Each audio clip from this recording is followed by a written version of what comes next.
Olá pessoal, tudo bem? Sejam muito bem-vindos a esse novo momento, esse novo projeto que nós estamos conduzindo aqui na Facioli, que vai ser um podcast onde nós vamos ter oportunidade de discutir muita coisa bacana a respeito de gestão, desenvolvimento, crescimento organizacional e tudo mais que envolve o ambiente corporativo e esse meio que a gente vive. E para celebrar aqui os nossos 30 anos, não poderia ser diferente. Hoje a gente vai fazer um bate-papo com o nosso diretor, o fundador da Facioli, o Dimas, para ele contar para a gente um pouquinho da história, da trajetória, como que surgiu a Facioli, onde ele se inspirou para gerar os produtos, para que a gente pudesse se tornar essa referência em consultoria de RH hoje aqui no interior do estado de São Paulo. E aí, Dimas, tudo bem com você? Tudo jóia? Tudo bem, Danilo. É um prazer, enfim, participar do primeiro podcast da Facioli. É algo que a gente já vinha pensando há algum tempo, né? E, enfim, agora a gente pôde concretizar e ele justamente está surgindo aqui nos 30 anos de comemoração da Facioli, né? Enfim, a Facioli, eu falei que eu acabei perdendo e ganhando, na verdade, né? Perdendo duas coisas quando eu montei a Facioli, né? Quando meu filho nasceu mais novo, e foi exatamente em 93, quando a gente montou a Facioli, ele herdou meu nome, então eu perdi meu nome porque todo mundo chama ele de Dimas e, enfim, quando a gente está junto, eu tenho que chamar ele de Diminhas. Ah, é? Nós combinamos de chamar ele de Diminhas, apesar de ele ser muito maior que eu.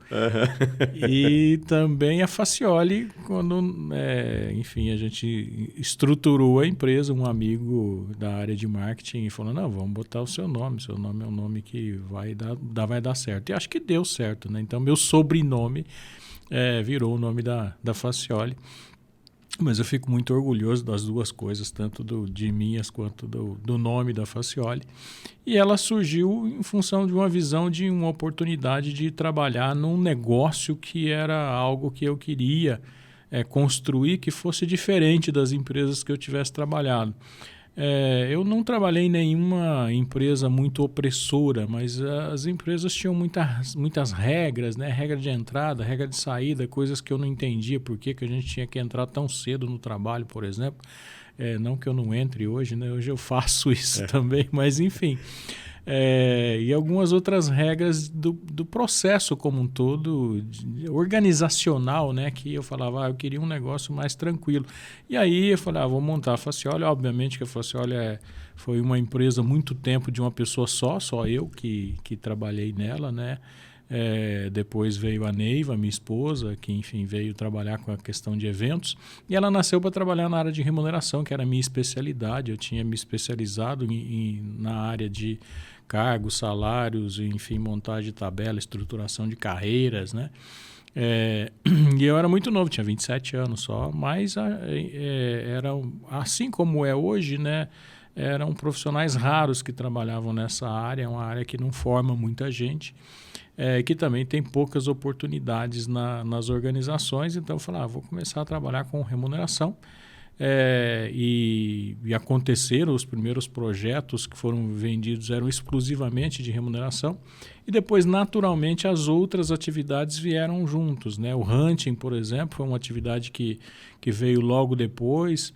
A Neiva veio para organizar os eventos, para fazer relacionamento com clientes, e aí ela teve a ideia de falar, vamos trazer eventos aqui, vamos começar a trabalhar com eventos. Nós temos acho que quase todos os palestrantes conhecidos no Brasil já vieram aqui a Ribeirão Preto em eventos organizados pela Neiva, né, ou pela Facioli. Isso acabou, inclusive, ajudando muito a empresa a expandir especialmente o nome da empresa, né? E aí veio em seguida a área de treinamento e desenvolvimento, que a gente desenvolveu um produto específico para desenvolvimento de lideranças, né? Mais recentemente, acho que a gente vai falar um pouco disso, a gente desenvolveu alguns outros treinamentos em plataforma de ensino à distância, de EAD, para atender essas necessidades aí de mercado e conseguir colocar aquilo que a gente conhece numa plataforma que as pessoas possam acessar de qualquer lugar. E E aí os outros projetos como um todo, todas as sub-áreas de RH, todas as áreas de recursos humanos começaram a aparecer de uma maneira bastante natural.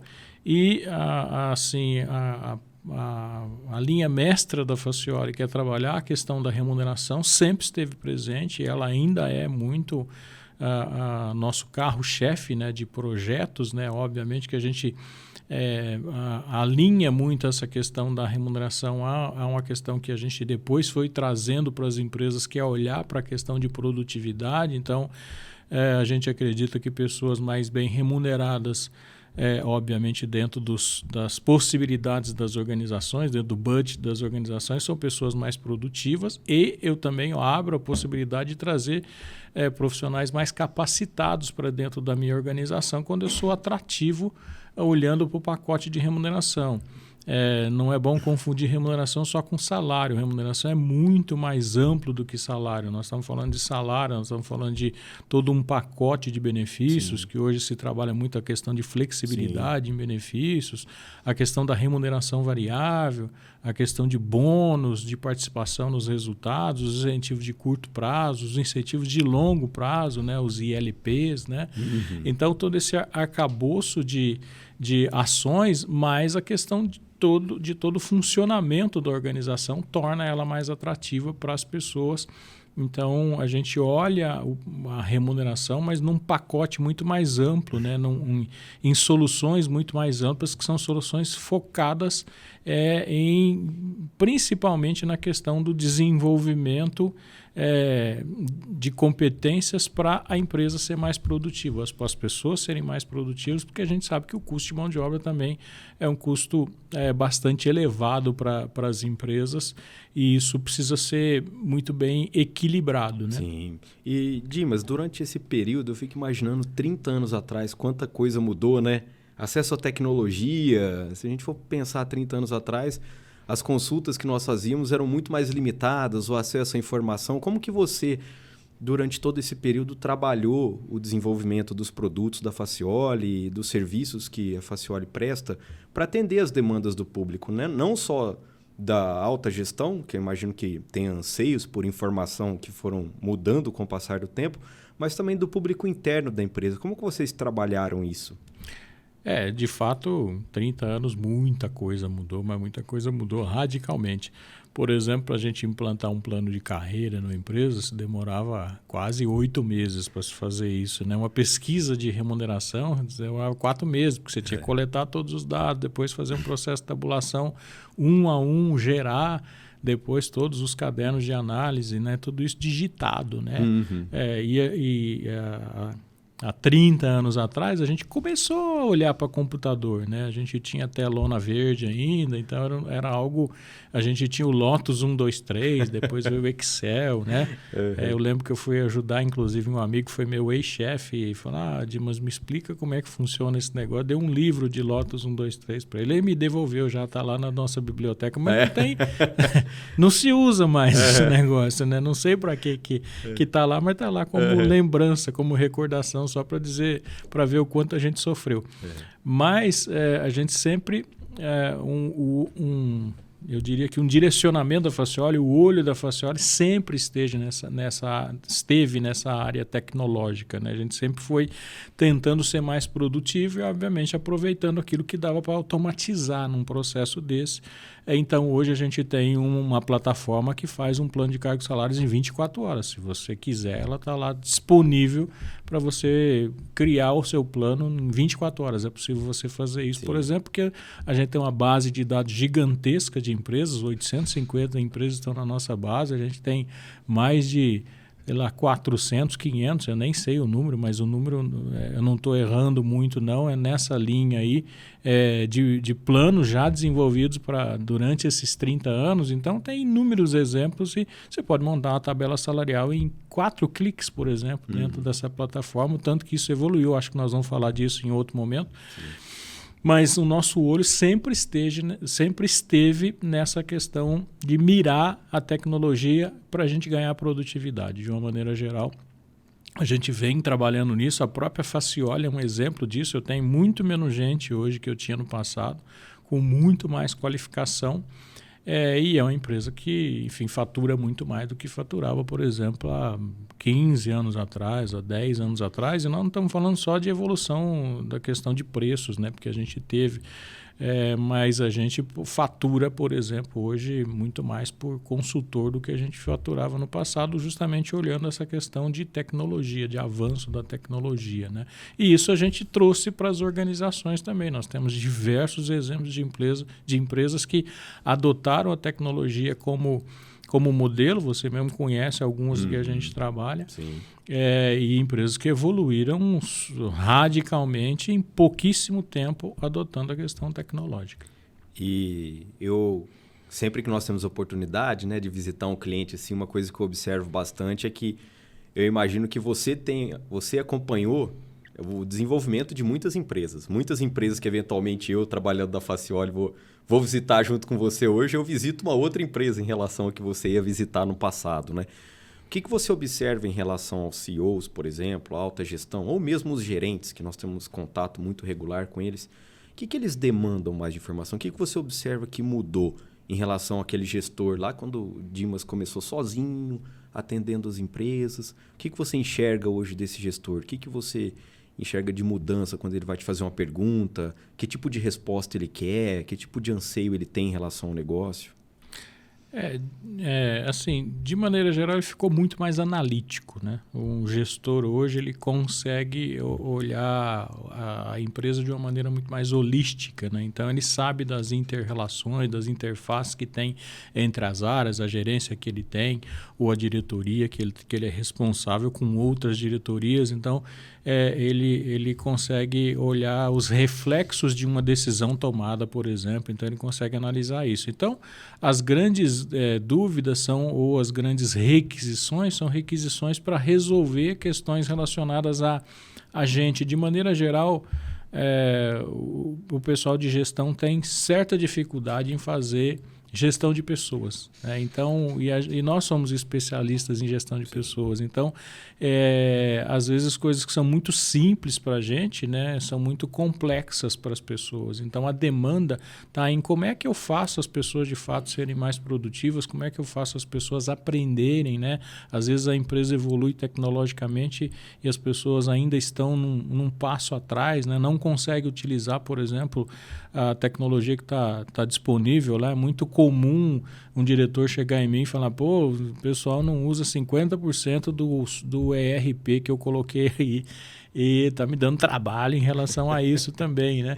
Então, aí é verdade. Então, assim, as empresas evoluíram numa velocidade muito mais rápida e os gestores acompanharam isso de uma maneira geral, mas o restante da organização não tem acompanhado, assim como os profissionais não têm acompanhado a evolução das organizações. Elas são muito mais rápidas do que a capacidade das pessoas de absorverem essas novas tecnologias. De uma maneira geral, tem gente que se destaca muito rapidamente, consegue ter... Quem nasceu na era tecnológica, por exemplo, tem muito mais vantagem quem tem que aprender a questão tecnológica ainda. Não significa que as pessoas não tenham capacidade para isso, mas às vezes o gestor, como você me perguntou, tem dificuldade de transformar aquelas pessoas. Elas são pessoas que foram... talvez tenha a minha experiência, por exemplo, de 30 anos atrás e não evoluíram. E elas estão dentro da organização ainda. Então, como é que eu transformo essas pessoas? Como é que eu dou salto, né? Porque ela precisa dar um salto. Não adianta eu ir piano, se va lontano, como dizem os italianos. Ela precisa dar saltos, né? Porque a tecnologia deu salto, a empresa tecnologicamente deu saltos e as pessoas também precisam. Então, as grandes requisições são nesse sentido. E aí você tem uma série de ferramentas, né? Não é só mudar a cabeça das pessoas, tem que ter um ferramental muito grande para dar suporte a isso. Então, vem o plano de carreira, vem o plano de desenvolvimento, por exemplo. Às vezes as empresas gastam dinheiro por modismo numa determinada formação das pessoas e não precisa daquilo. Ele, por exemplo, não mapeia o que ele precisa. Então, tem todas as ferramentas de assessment que a gente utiliza muito. Ajuda as organizações a mapear que tipo de investimento ela precisa fazer. E isso fica muito mais barato e muito mais produtivo, porque você vai no foco do problema. Então, essas requisições todas, às vezes até o cliente não sabe pedir, ele aponta o problema e a gente indica qual é o caminho, qual a solução, o que tem de ferramental e de soluções para ele poder implementar isso e isso ser duradouro, né?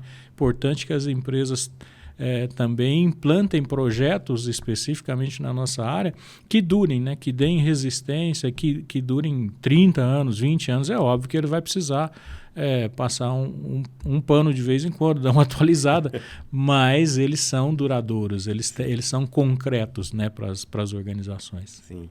E durante todo esse período eu observo assim, desde que nós temos a oportunidade de trabalhar juntos, nós temos clientes lá que nós atendemos, por exemplo, há 20 anos, né? Temos um relacionamento há 20 anos com o cliente, há 15 anos com o cliente. E trabalhamos nele, em muitos casos, pegando o caso de investidores, por exemplo, em organizações onde eles faziam investimento, nós tivemos a oportunidade de trabalhar lá. Hoje ele trabalha num escopo completamente diferente. E o que você acha que foi o segredo durante esse período para que nós da Facioli pudéssemos ter essa longevidade, né? Trabalhar em diferentes segmentos, construir um relacionamento sólido com o cliente? O que você acha que foram os pilares desse crescimento, desse desenvolvimento durante esses 30 anos? E assim, clientes, inclusive, que mudaram de negócios, né? E levaram a gente, né? Então, a gente, de fato, tem a honra de trabalhar para essas pessoas esse tempo todo. E essas pessoas continuam nos indicando para outros clientes também, de outros segmentos, ou do mesmo segmento que o deles, né? E a gente, enfim, vem trazendo solução. Primeiro é essa questão dele entender que nós somos resolutivos, de fato. Porque senão não ficaria com a gente 20 anos, 25 anos.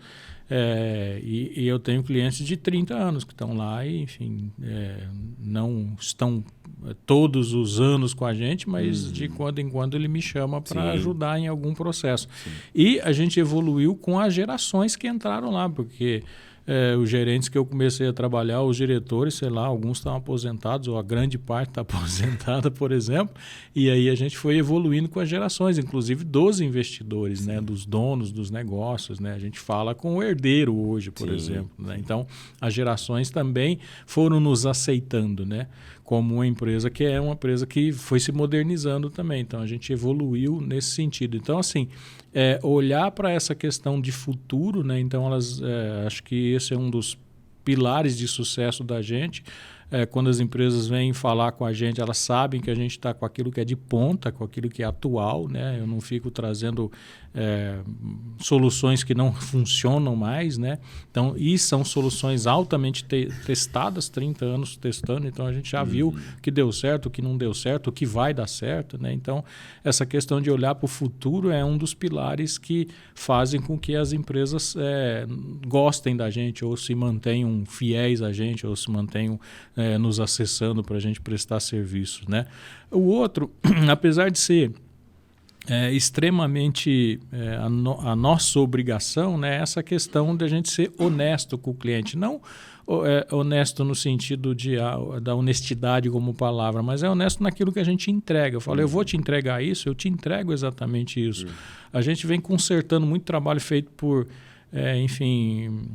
outras empresas ou até pessoas de dentro da organização que acabam estragando a empresa. A gente vem fazendo ajustes naquilo. Então, isso para mim não é honesto. Quer dizer, eu contratei um serviço e eu não entreguei um serviço. Então, é honestidade nesse sentido e honestidade no sentido de vender só aquilo que o cliente precisa. A gente não fica vendendo aquilo que só para tirar mais recurso do cliente. É vendendo de fato aquilo que vai dar solução para o cliente. Então, ele acaba confiando muito na gente nesse sentido. Solução que é solução de ponta, essa questão de honestidade do ponto de vista daquilo que ele contrata, aquilo que a gente entrega e daquilo que ele precisa de fato, não ficar botando mais coisa no orçamento dele do que ele não precisa. Sim, sim.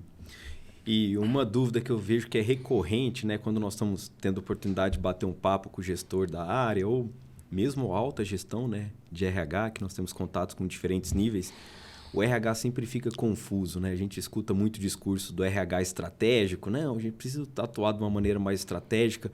O que você enxerga como diretor hoje de uma das principais consultorias do interior do estado de São Paulo, de RH? O que você enxerga? Qual que é o papel do RH hoje?